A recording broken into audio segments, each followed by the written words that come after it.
Todos los días tomamos decisiones. Elegimos una cosa en lugar de otra por distintos motivos.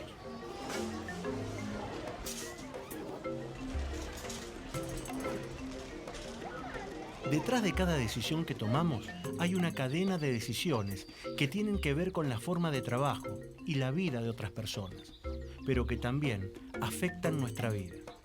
Aunque en el envase no lo dice, este aceite fue elaborado con maíz transgénico. En este caso, significa que la semilla de la planta fue modificada genéticamente para hacerla resistente a potentes herbicidas agroquímicos y a ciertos insectos, con el fin de obtener una mayor rentabilidad. Estos productos impiden que ninguna otra planta pueda crecer en esa tierra. Las consecuencias que este acto trae a la vida de personas, animales y plantas son muchas. Por mencionar solo algunas. La frontera agrícola se extiende. Se necesitan muy pocas manos para trabajar la tierra, sin hablar de los problemas que ocasionan los herbicidas a la salud de las personas. La falta de trabajo hace que la población campesina se marche a las ciudades. Se acrecientan los cordones suburbanos y las villamiserias. La superpoblación genera tránsito, desocupación, pobreza, delincuencia. Y el campo donde se sembró el maíz no solo se ha quedado sin población. Las especies vegetales autóctonas son eliminadas y reemplazadas por grandes monocultivos. Las abejas, encargadas de la polinización de las plantas para la reproducción, se ven amenazadas también. Ya no encuentran su alimento. Los herbicidas e insecticidas terminan por matarlas. Estamos acostumbrados a pensar que las cosas son así y no pueden cambiar, que hay una sola forma de que sean, aunque nos pese. Las grandes decisiones parece que ya estuvieran tomadas por otros. Gobiernos, productores, multinacionales, grandes intereses económicos. Pero, ¿pueden ser las cosas de otra manera? Como consumidores, pero también como profesionales, trabajadores, padres, ciudadanos. ¿Podemos hacer algo para que cambien?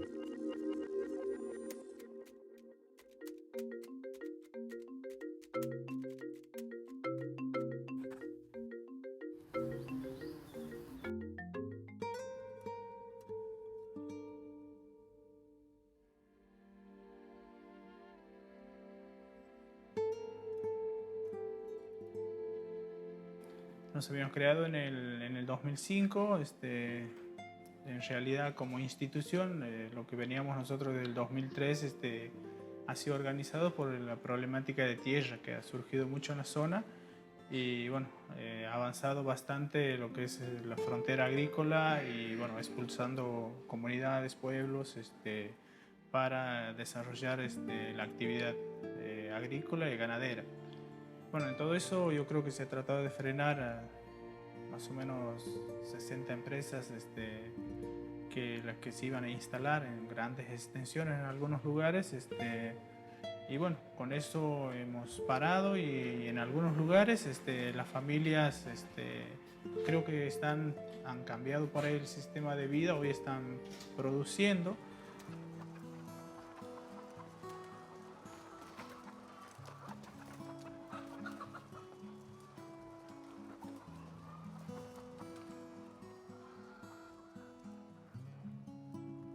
Trabajamos lo que es nuestro, tenemos la forma de vida y eso no quiere que nos quite nadie, ¿no? En cambio, el que viene de afuera capaz que, vamos a decir que compra o roba, vamos a decir, 10.000 hectáreas, agarra 3 tipos como peón y eso es todo el trabajo que da. No es lo mismo que nosotros aquí en la población, nosotros mismos le damos el trabajo y para mantenerlo.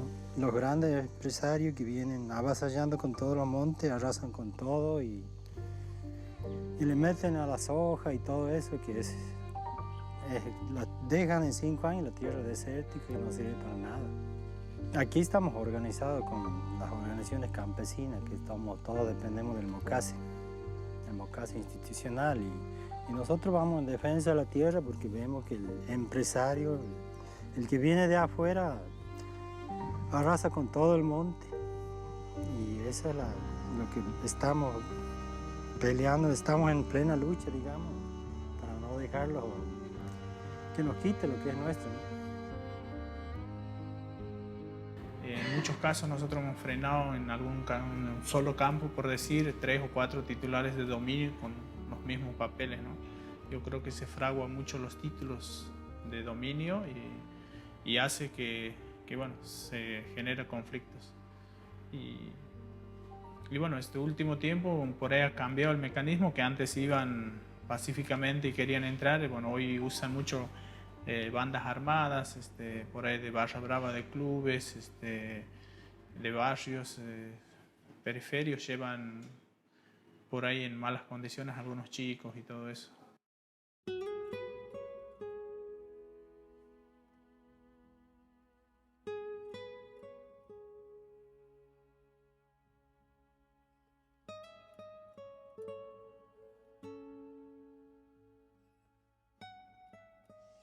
Juega dentro de un proceso de urbanización que en realidad toda la Argentina, su élite y su dirigencia política consideran que es natural. Digamos que vivir en la ciudad es un modo de ser, de progresar, que es un modo moderno de vivir. Entonces, todo esto conduce a que haya menos preocupación por un asalto en una chacra. ¿A quién se le ocurre vivir en una chacra? Te sentís particularmente desprotegido, ¿no? Y menoscabado además por el poder, porque el poder te menoscaba. Si vivís en el campo, te menoscaba. O sea, mi casa es una casa sentada en barro, por lo tanto yo, en las formas de interpretarse la vida en la Argentina, si viniera un encuestador, yo sería una persona sumamente pobre. Yo no uso agua corriente, no tengo cloacas, tengo una casa de ladrillos asentados en barro, soy casi indigente. Y en realidad yo tengo prácticas de consumo y de alimentación que solamente algún millonario podría tenerlas. Pero, digamos, esta paradoja no está considerada por los criterios de la clase media que gobierna la Argentina.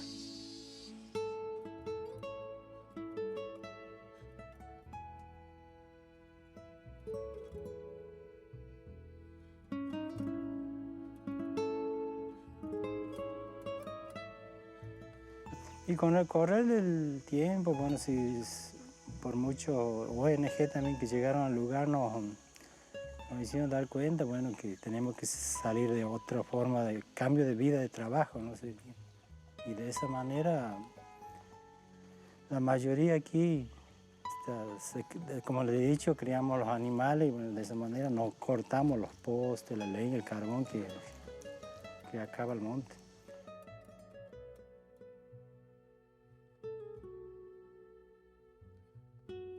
Aquí se dedicamos nosotros a criar chancho, cabra, gallina. Aquí mezquinamos el monte, mezquinamos, no queremos que entren otra gente de otros lados. Y no, aquí por lo menos en el lote no se corta nada. Se corta así las maderitas que necesitan ellos para poner en la casa, para hacer así en los cercos. Ahora están haciendo la miel, mira, ella trabaja. Hacer la miel. No se valora lo que la gente produce, ¿no?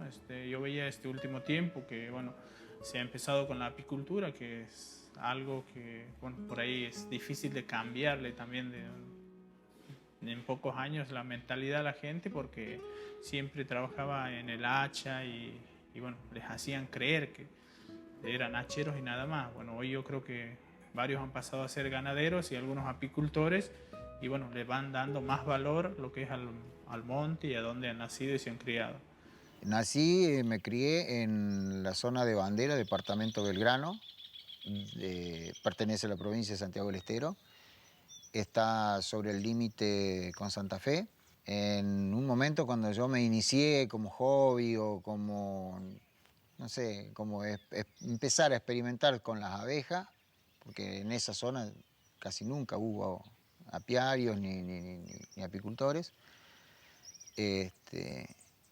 Se podía trabajar, pero ya, o sea, siempre con producción convencional. Y bueno, ahora en este preciso momento ni convencional tampoco, porque bueno, la frontera agrícola avanzó tanto que no se puede, o sea, se fumiga mucho y hasta la abeja no vive, digamos, no puede convivir con eso. Porque si va a libar una flor, la flor está fumigada y ya tiene un tóxico o que la envenena a la abeja o deja el residuo tóxico en la miel.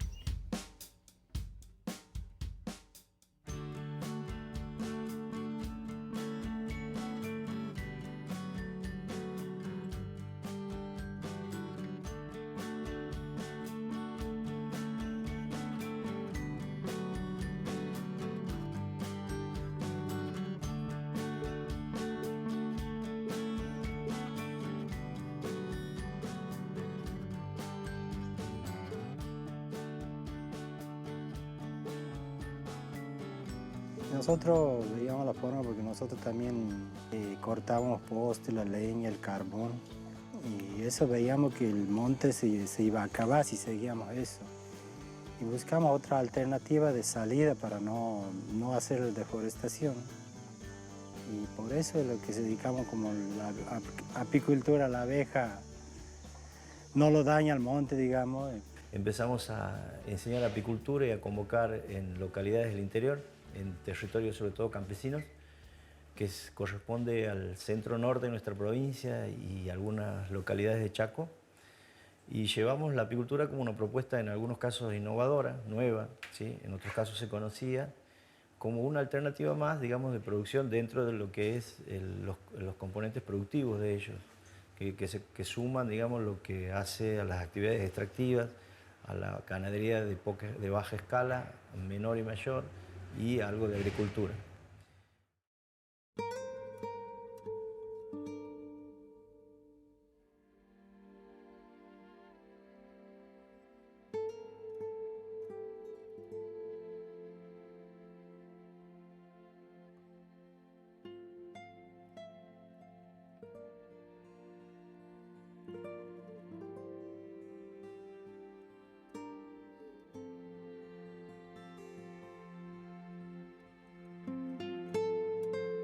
Se presentó por medio de la fundación un proyecto de apicultura y bueno, me interesó, empecé a participar y iba a capacitación en Chañar Bajada, venía un hombre que nos capacitaba.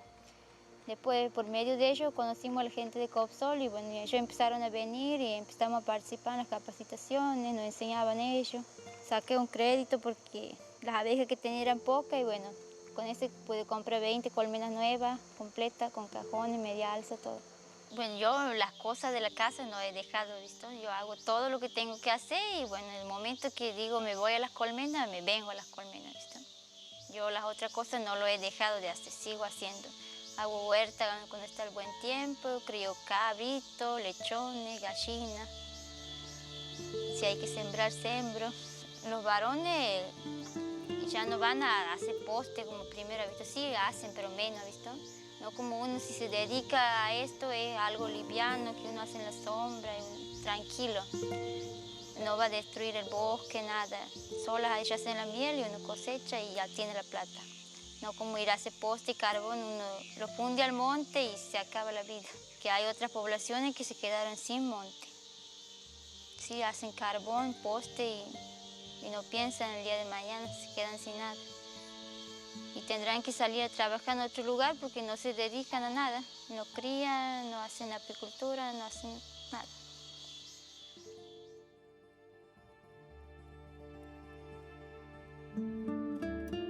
Hoy la cooperativa cuenta con 2 certificaciones, una certificación de productor orgánico, producimos miel orgánica, y una certificación de comercio justo. El comercio justo es una alternativa al comercio tradicional, ¿sí? en la cual a los pequeños productores se le garantiza un precio justo, se le garantiza transparencia en las relaciones comerciales, un compromiso de comercialización a largo plazo y en el cual, digamos, el comprador trabaja de manera solidaria junto con el productor. Quien compra un producto que tiene un sobreprecio sabe que ese sobreprecio llega a manos del productor, sabe también que está pagando algo de dinero más que es para el desarrollo de la organización. Lo que tenemos hoy por hoy es un país que depende en gran medida de la exportación de recursos naturales. Un país, una región, ¿no? O sea, entre el 40 y el 70% de los ingresos de, por ejemplo, moneda extranjera en los países de América Latina dependen de la exportación de recursos naturales. Si nosotros reducimos esa dependencia fomentando una mayor diversificación, ya estamos ayudando, por ejemplo, desde el punto de vista económico, a las regiones en las que se organiza la actividad. Desde el punto de vista social, bueno, tenemos mayores posibilidades de generar empleo en los lugares donde se realiza la actividad de recursos naturales, que hoy por hoy, por ejemplo, una actividad de agricultura intensiva, como la sojera, emplea un empleado cada 1000 kilómetros. Sin embargo, por ejemplo, una actividad como la apícola, bueno, emplea, ya vimos, 10 familias, por ejemplo, en una región de 5 kilómetros. O sea, es mucha la diferencia. Entonces, desde el punto de vista del empleo, también aporta, después del punto de vista del medio ambiente, evidentemente lo que tenés es una posibilidad de preservar el medio mucho mayor que si la actividad es meramente extractiva. Y esto, en el corto plazo quizás no es tan obvio, pero en el mediano y largo plazo es un cambio fundamental para la región y para las posibilidades de desarrollo de la región. Imaginemos por un momento que otros motivos nos llevan a tomar una pequeña decisión diferente. Podríamos pensar, para variar, que cada elección, cada decisión que tomamos tiene un peso, incide en nuestra vida y en la de los demás. El consumidor lo que puede hacer es tratar de elegir productos del que sepan cómo se produjo, qué tipo de práctica productiva tiene asociada. Si es una práctica que está asociada a la explotación indiscriminada del medio ambiente, evidentemente estamos dando apoyo a toda una cadena y una cadena de valor que no es la que es más beneficiosa para el desarrollo de la región. El consumo es una de las maneras en las cuales podemos afectar el modelo productivo. Evidentemente, otra igual de importante tiene que ver con el ejercicio profesional que cada uno decida hacer. Un ingeniero agrónomo puede decidir difundir ciertas prácticas productivas o puede elegir difundir otras. O sea que la elección de la actividad y cómo encarar la actividad profesional también tiene un impacto en, obviamente, el modelo productivo que va a predominar. Lo que es importante es entender que tenemos agencia, que esto no viene determinado por un gobierno que toma las decisiones, sino que los ciudadanos y los consumidores tenemos cierta agencia y que tenemos que hacer todo lo posible para ejercerla, porque en definitiva lo que nosotros hacemos tiene un impacto en la manera en la que se organiza la sociedad en la que vivimos. Estamos en tratativas con organizaciones como las cooperativas de supermercados y viendo también de que se acepte el concepto, digamos, que no se va a una negociación comercial clásica, porque también tenemos que respetar, digamos, los costos de producción y el beneficio del productor y la prima también del comercio justo. ¿Qué implica esto? Que muchas veces el precio no es el factor de negocio, sino que es un producto de mayor valor, ¿sí? Y de nuevo, informar al consumidor que ese sobreprecio está llegando a manos del pequeño productor en una organización democrática, transparente, que cuida el medio ambiente, que cuida y se preocupa por el desarrollo local. La preservación de la biodiversidad y las especies autóctonas creo que es algo que realmente debería ocupar a todos, pero fundamentalmente, como con todo fenómeno que requiere política, lo que sucede es que hay diferencia de intereses. Lo que a la gente le interesa en el corto plazo no es necesariamente lo mejor para el mediano o largo plazo de una comunidad, de una región. Y ahí es donde se justifica la intervención del Estado claramente.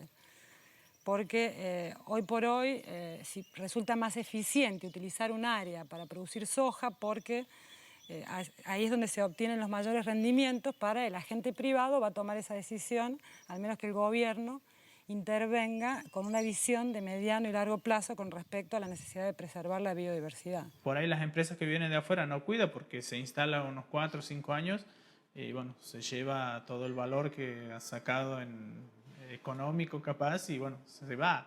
Y bueno, la gente tiene que seguir cuidando y sufre ahí los problemas. Años hemos vivido del monte, de los frutos del monte, de los que nos ha dado la madre tierra, ¿no?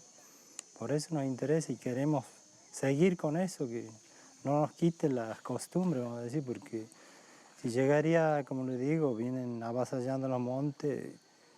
Aquí los animales se mantienen a campo abierto. No tenemos alambres, cercos, ni que se mantengan en poco terreno, porque no sembramos pasto. Los pastos son todos naturales. Y eso necesitan grandes extensiones de tierra que si entraría otro se nos achica mucho el terreno. De esa manera es que les digo que no vamos a dejar de entrar, no vamos a bajar los brazos y vamos a seguir en la lucha por la tierra. Nosotros estábamos aquí y andaban la gente aquí trabajando, venían que los traía aquí el dueño y todo. ¿Y qué va a ser dueño? Yo no sabía venir a darse de dueño nomás. Y estaban entrándole a este monte y nosotros fuimos de aquí, toda la gente, hemos ido, trabajaba la topadora, venía, en estas direcciones de aquí venía volteando los montes todos. Nosotros hemos ido todos y han puesto las hebras de alambre y nos hemos puesto ahí nosotros, todos los pobladores de aquí. Se han vuelto de ahí nomás, paraba ahí la topadora, para que no se metan en el monte este. En las casas iba a estar viniendo la topadora, nos iban a sacar a todos nosotros. Y si no habíamos hecho eso, no sé, duda, no sé qué si, para dónde iríamos a agarrar cuando nos sacaron, no sé. Y si se lo hemos entregado nomás. Por las tierras venían a querer así firmar papel y nosotros no les firmamos nada. Dándose de dueños que han comprado el terreno y todo eso. Para eso que necesitaban ellos la tierra, no por la madera, decían, por la tierra, para la hacienda, para sembrar la soja, decían. Como no hay decisiones políticas, y bueno, trae problemas al instalarse las empresas que vienen en algunos lugares haciendo un desalojo tramposo, por ahí que se ofreciendo viviendas de barrio, ofreciendo dinero a las familias, que va a ser la mejor vida en la ciudad. Y bueno, hasta eso yo creo que la familia sí vive bien por ahí, ¿no? Hasta que acabe, por ejemplo, ese dinero. Luego es imposible por ahí de conseguir trabajo aquí en la ciudad porque la mayoría son gente de edad y bueno, vivían, capaz que la mayoría de la gente son recolector de los campos, ¿visto? La fruta, la madera, la leña para el fuego, todo eso. Y sobre eso la ganadería y bueno, y hace que sobrevive bien allá. Y cuando pasa a la ciudad todo eso se le quita y bueno, es que como no puede producir nada y al no conseguir trabajo empieza a vivir mal y bueno, luego se le va expulsando siempre. Cuando crece quizás un barrio se lo va sacando a las orillas, siempre instalando al costado y bueno, para que se creen unas villas miserias. La gran amenaza es la expansión de la soja transgénica porque presiona sobre, digamos, es alta la demanda de tierras para la siembra de soja transgénica, lo que ha hecho que se desplace la ganadería hacia los territorios donde nosotros estamos haciendo apicultura orgánica. No tenemos incidencia todavía a nivel legislativo o político de limitar, digamos, las regiones o las áreas en donde se tenga que hacer transgénico. Me parece que tendría que existir, porque no solamente atenta contra la apicultura orgánica, sino contra un modelo o forma de vida o una cultura campesina que existe hace siglos. Si bien estábamos conscientes de lo que decían muchos científicos europeos que nosotros conocíamos, que planteaban los peligros de la transgénesis sobre la vida humana, supusimos que los efectos más fuertes de los transgénicos en la Argentina iban a ser sociales. Entonces nosotros siempre hablamos del modelo, siempre. Del modelo del despoblamiento rural, del modelo de la comoditización. O sea, la Argentina siempre fue un país que produjo calidad, en lo que fuere. El mejor maíz, el mejor trigo, la mejor carne. Ahora no, ahora tenemos el mejor vino. Ahora todo lo que tenemos es de mala calidad, porque ha habido un proceso de comoditización. Digamos, el paradigma de la calidad se reemplazó por la cantidad. Casi como que no nos dimos cuenta. La soja nos fue cambiando la cabeza. Nos acostumbramos a exportar en cantidad. Entonces, estos son los temas que nosotros marcamos. La urbanización forzada, como consecuencia del despoblamiento del campo, son los grandes temas. La difusión indiscriminada del modelo sojero en Argentina está relacionada a varios factores. No puede explicarse solamente por uno, pero quizás el más importante es el dejar de hacer, el no hacer política. La falta de políticas y la falta de un Estado que tome un rol activo en la organización del modelo productivo. Todo el modelo sojero se difundió masivamente durante los 90, durante un gobierno en el cual no se utilizó para nada la regulación para darle una forma a la manera en la cual el sistema agropecuario se organizaba.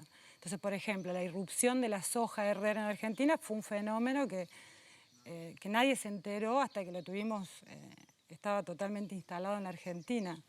Y no fue el efecto de una política del gobierno, sino que fue más bien el efecto de una ausencia de política del gobierno.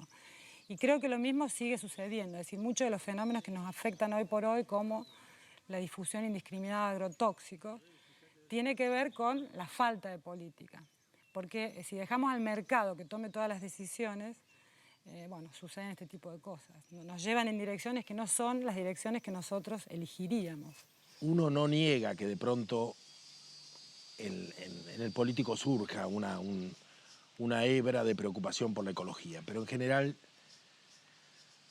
suele haber bastante oportunismo y bastante desinterés. O sea, el tema, habría que ver cómo resolvemos el tema de la dirigencia política argentina, que ha crecido de espaldas a este tema, digamos. Hay como una mentalidad atrasada, porque hoy la preocupación ambiental está instalada hasta en las grandes empresas. En la Argentina hay como un atraso, ¿no? Y la política, la responsabilidad social empresarial que viven las empresas, la viven mucho a nivel de discurso, pero en la práctica sus propios adherentes no la implementan. O sea, la empresa está de acuerdo que van a fijar un límite alrededor de las ciudades de una zona sin agrotóxicos. Ahora el sojero lo hace contra viento y marea, ¿viste? Y el municipio, el Consejo Municipal, el Consejo Deliberante aprueba una ordenanza y después no la cumple.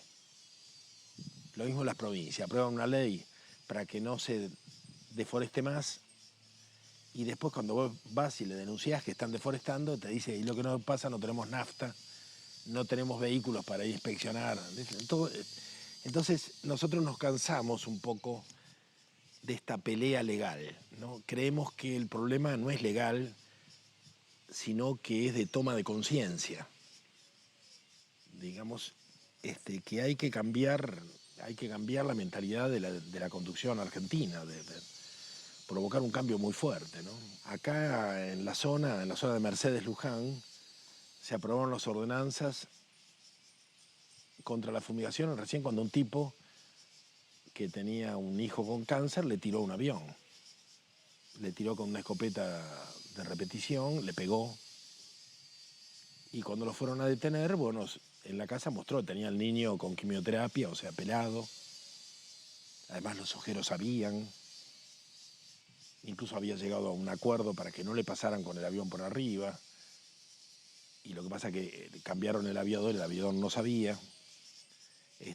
Además era un hombre importante en la zona, tenía buenas relaciones con el gobierno, ¿viste? Bueno, a raíz de ese impacto, Mercedes aprobó ordenanzas contra las fumigaciones y el municipio vecino, Luján, se atemorizó y antes que pasara lo mismo, aprobaron una ordenanza.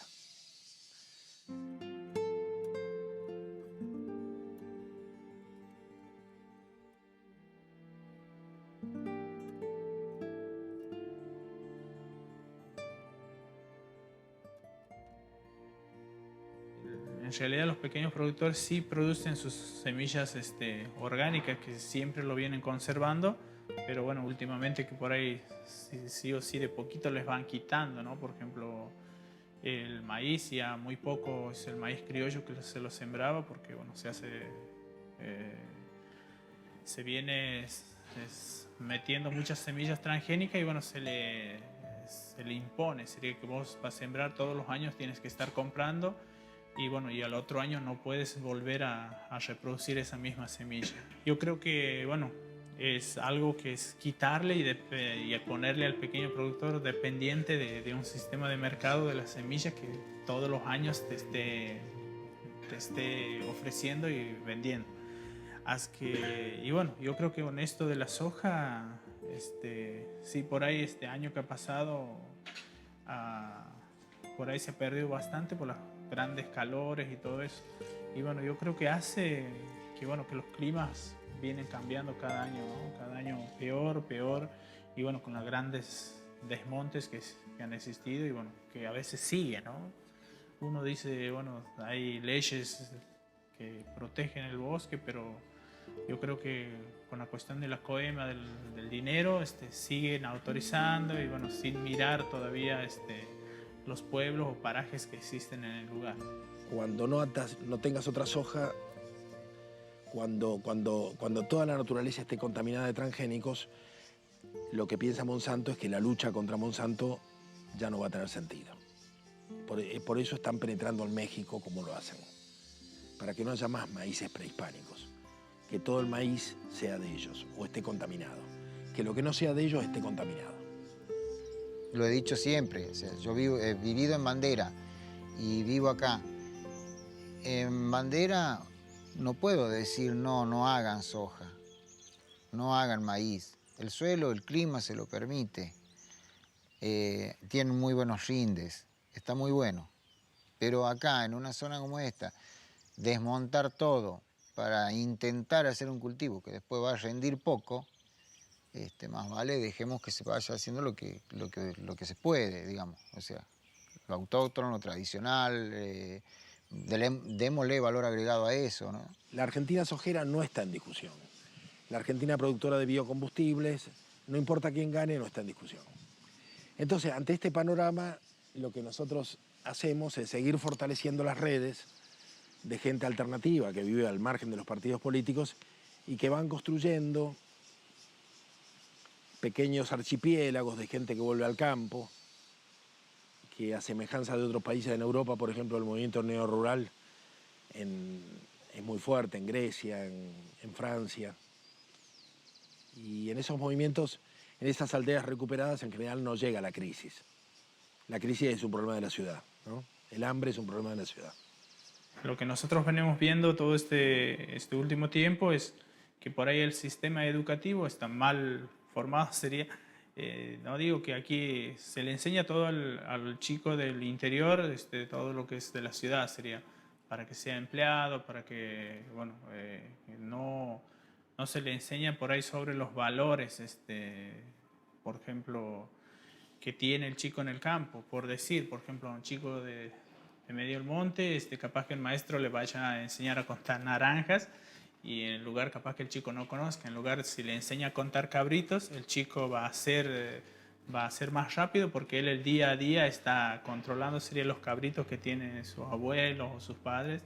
Entonces, eso nosotros vemos que a nuestros jóvenes los expulsan o los forman para que vayan saliendo de su lugar de origen y bueno, vayan a andar solicitando contratos, un empleo y bueno, y pasar por ahí malos momentos, a veces en algunos lugares, y bueno, en algunos lugares, bueno, bien, pero sí se ve que la mayoría se van. Sería con este modelo del sistema educativo, los jóvenes no se quedan, sería. Nosotros por ahí ahora hemos empezado a mandar a una escuela de Fernández que está a estudiar oficios y bueno, y vienen con otra mentalidad los chicos, ya con una mentalidad de trabajar en cooperativas, en su lugar de origen. ¿Sí? Así que, y hemos puesto en balanza, tenemos unos estudiando en el colegio y que ellos están pensando en ser policía, bueno, en ser, que sea capaz, por decir, en venir a trabajar en una empresa, y bueno, y los otros no, sería quedar en el campo, trabajar, producir, y bueno, en la tierra, y bueno, por ahí, como te decía, la apicultura. Que las cosas sean diferentes no es meramente una decisión de los consumidores. Si podemos tomar la decisión de consumir un producto determinado, es porque alguien tomó la decisión de venderlo. Y antes, otra persona decidió producirlo. Y en cada uno de esos casos, esa opción dejó de lado muchas otras posibles.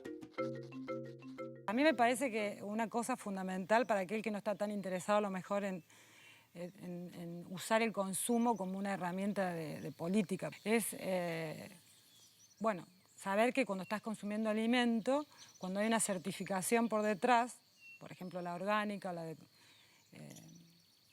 consumo responsable, estás consumiendo algo que sabes cómo se produjo, con que, por ejemplo, no se utilizaron agrotóxicos, que está en área. Entonces eso evidentemente va a tener un efecto en la salud tuya, de tus hijos, en el mediano o largo plazo, que es importantísimo. Hoy por hoy hay millones de enfermedades que tenemos, que han aumentado la incidencia de cánceres, de un montón de enfermedades que antes no existían, porque consumimos permanentemente alimentos que tienen agrotóxicos, que tienen un montón de cosas que no sabemos. Cuando vos compras un producto que tiene algún tipo de certificación, que sabés que ha seguido un procedimiento determinado, sabés que estás consumiendo, y creo que es algo importantísimo hoy por hoy, porque la mayoría de lo que compramos en el supermercado no tenemos ni idea que tiene. Es un tema difícil de hablar, ¿viste? El tema de los disruptores hormonales, de la cantidad de disruptores que hay en el ambiente, por las fumigaciones y por el tipo de comida que tenemos, ¿no? Porque además estamos comiendo una carne engordada con maíz y con soja, que no es pastoril. Entonces es una carne que no tiene omega 3, ¿comprendes? Tenemos que tomar omega 3 comprándolo en la farmacia, porque antes venía la carne, ahora esta carne engorda, produce obesidad. Mire, todas estas son decisiones políticas que alguien tomó, y casi podría asegurar que por lo menos de parte de la mayoría de los políticos la tomaron en absoluta ignorancia de lo que tomaban, ¿no? ¿Comprendes? O sea, el grado de ignorancia ha sido terrible en esta dirigencia. O sea, los que sabían estaban por encima de ellos, ¿no? Todos los campos que nosotros hacemos miel orgánica están certificados orgánicos. Ahí se podría hacer el cabrito orgánico, se podría hacer la algarroba orgánica, la harina de algarroba orgánica. Se podría también fomentar lo que es lo autóctono, que era el arrope de la tuna, el arrope de chañar, bueno, todos esos productos, digamos, que eran autóctonos, que la gente lo comían, y cosas que a veces entre charlas surge y la gente comía sano antes. Y nos explicamos, a veces no nos explicamos el por qué. Mirá, tiene 80 años el tío, tiene 90 ese hombre. Y uno lo ve con una vitalidad terrible y bueno, le pregunta qué comía usted antes, o en la misma charla surge. Yo antes comía harina de algarroba, hacía la algarroba, hacía harinita, y si le digo a mi vecino que está aquí a 150 metros, ustedes lo ven, tiene 80 años y revolea una hacha y hace de todo, y se jacta de que él se alimentó sano en su vida. O sea, yo creo que en lo que es en la provincia, por las características de la zona acá, digamos, de la capital, hay muchas posibilidades de reflotar todo eso, ¿no?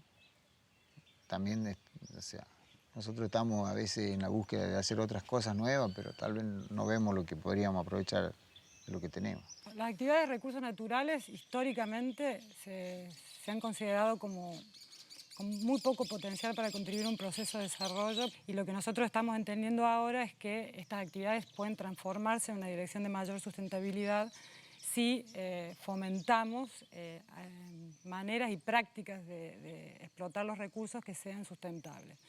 Por ejemplo, desde el punto de vista social, que sean inclusivas, que permitan que las poblaciones que están afectadas o cercanas a los recursos naturales participen en la toma de decisiones. En cuanto a lo ambiental, por ejemplo, que tengan un respeto por el medio ambiente en el cual se desarrollan, que no sean puramente extractivas, etc. Es decir, que si se fomentan proyectos y prácticas que respetan el medio ambiente, que son inclusivas, etc., obviamente estas actividades van a empezar a tomar una dirección mucho más sustentable de la que tienen en este momento, y que son las más problemáticas. Hay sectores que sean de izquierda o de derecha, no pueden abandonar la idea de progreso, la idea de urbanización, de progreso y de modernidad. Nos parece que el tema no es capitalismo, si capitalismo no, sino el tema de si vamos a heredar la modernidad europea de una manera tardía, quizá con ojos rasgados de los chinos, o vamos a decidir vivir de otra manera, ¿no? Donde la felicidad de la gente sea una prioridad.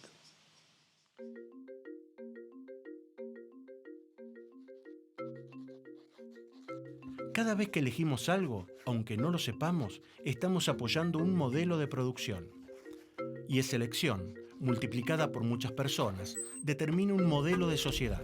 Si hay un gran productor o muchos pequeños, si se trata de una multinacional o de una cooperativa, si los productos son transgénicos u orgánicos, si se contamina o se respeta el medio ambiente, si hay un solo comercializador que se queda con una gran tajada de las ganancias o se trata de una cadena de comercio justo.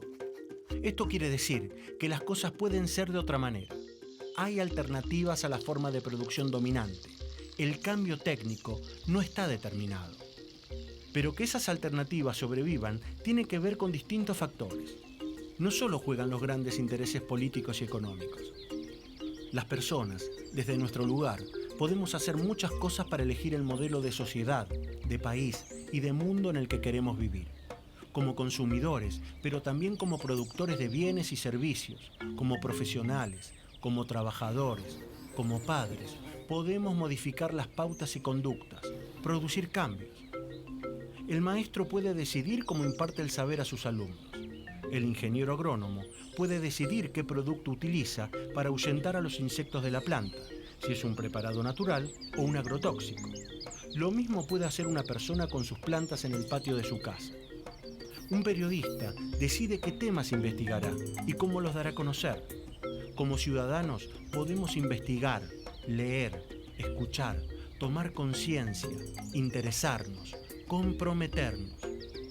Exigir a las autoridades que pongan las leyes y la justicia al servicio de las personas y el mundo en que vivimos. Y a otros ciudadanos que ocupen su lugar para exigir lo mismo. Las cosas no tienen por qué ser de la forma en que se nos presentan. Pueden cambiar. Nosotros, como sociedad, podemos generar cambios en este sentido para que nuestro actual modelo de desarrollo sea más justo, inclusivo y sustentable.